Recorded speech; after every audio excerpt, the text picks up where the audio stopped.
I refused to change my wedding date for my sister, so my parents boycotted my happiness. They thought I would apologize, but I stayed silent. Then, at my wedding reception, my husband picked up the microphone and revealed a truth that changed everything, and my parents' faces changed in front of 200 guests. "Can't you do even this much for your sister?" My mother said those words while standing outside my fiancé's house. I was holding the folder with the final wedding preparations, and my parents were standing in front of me. They told me they would not attend my wedding because I refused to change my wedding date for my sister. They wanted me to sacrifice my happiness one more time. I only said, "Okay." I did not apologize. I did not argue. I did not try to stop them, because I knew that one day the truth would come out. But I never imagined that truth would be revealed in front of 200 people at my wedding reception. My name is Emma Carter. I was 29 years old and I lived in Austin, Texas. I always thought my wedding day would be one of the most beautiful days of my life. I never imagined that on that day my biggest battle would be with my own family. My future husband, Michael Reed, was 31 years old. He worked as a project manager at a software company. He was calm, thoughtful, and the kind of person who showed love through his actions instead of just words. We met 3 years earlier at a friend's birthday party. From the first time I met him, I knew he was different. He listened to me. He respected my decisions. And most importantly, he never compared me to anyone else. But my family had always been different. My younger sister Rachel had always been the center of attention. She was 26 years old. Beautiful, confident, and very outgoing. My parents, Linda and Richard, always said, "Rachel is special." I never said she wasn't special. She truly was a good person. But the problem was that my needs always came after hers. That was how things had been since childhood. If Rachel needed something, everyone immediately helped her.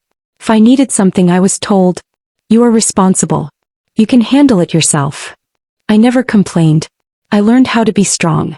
But when it came to my wedding for the first time, I decided I would not ignore my own happiness. My wedding date was set for June 15th. That date was special to Michael and me. It was also the date when we first met. We had booked a small but beautiful venue. Almost everything was complete. Then one day my mother called me. "Emma, we need to talk about your wedding date." I said, "What happened?" She replied, "Rachel has something important happening that same week." I stayed quiet. "What thing?" She answered, "Her new company event." For a moment I thought she was joking. "Mom, it's my wedding." She said, "We know. But you can change the date." I didn't say anything for a few seconds. Then I slowly asked, "You want me to change my wedding date?" "Yes. Just for a few weeks." I said, "Michael, the venue, the guests, everything is already booked." My mother immediately replied, "An opportunity like this for Rachel may never come again." I answered, "Mom, my wedding won't happen again either." Silence filled the phone. Then she said, "You always choose yourself." I paused. "Me?"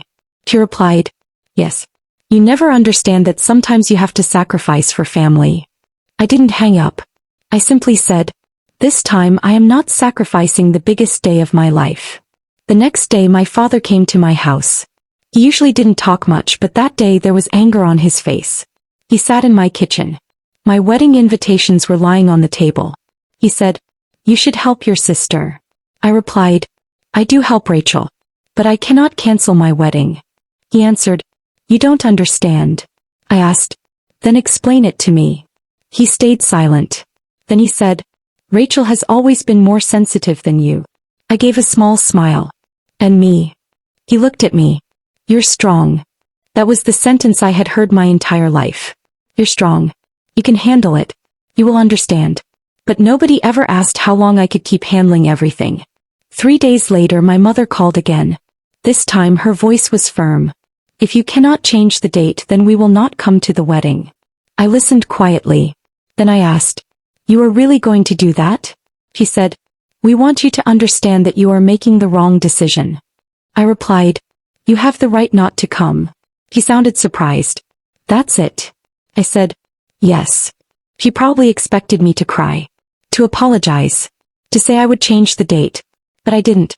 I simply ended the call. That night I sat in my room for a long time.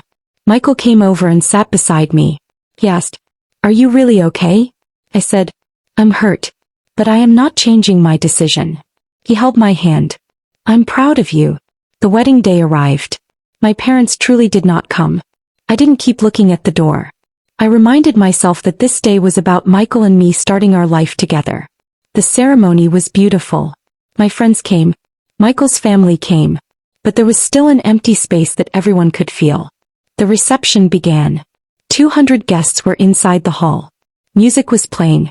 People were eating. Speeches were being given. Then Michael suddenly stood up from his chair. He walked toward the stage. He picked up the microphone. I looked at him in surprise. Today, I want to share something that Emma's family needs to know. The entire room became quiet. Michael looked at me. Then he said, Emma never told me everything that happened to her. But I know. My heartbeat quickened. He continued, the real reason Emma refused to change our wedding date was not because she was being stubborn. People started looking at each other. The truth is, Emma has spent her entire life putting other people's happiness before her own. Then he pointed toward the screen. An image appeared. It wasn't a picture of my mother and father. It wasn't Rachel. It was me. An old picture. Michael said, 2 years ago, Emma used her savings to help her sister complete her education. Whispers started spreading through the hall. I looked at Michael. I had no idea he was going to tell everyone this. He continued, she never told anyone. Then he looked at me. Because she didn't want to break her family apart. The doors at the back of the hall opened. My parents were standing there. I froze. I had no idea when they arrived. Michael kept holding the microphone. But today I want everyone to know that Emma has never put herself first. My parents' expressions changed. Because for the first time they were hearing the whole story. And for the first time in front of 200 people my silence was speaking. Thank you for staying with this story until the end. If it touched your heart or made you think differently, please consider liking this video and subscribing for more emotional stories.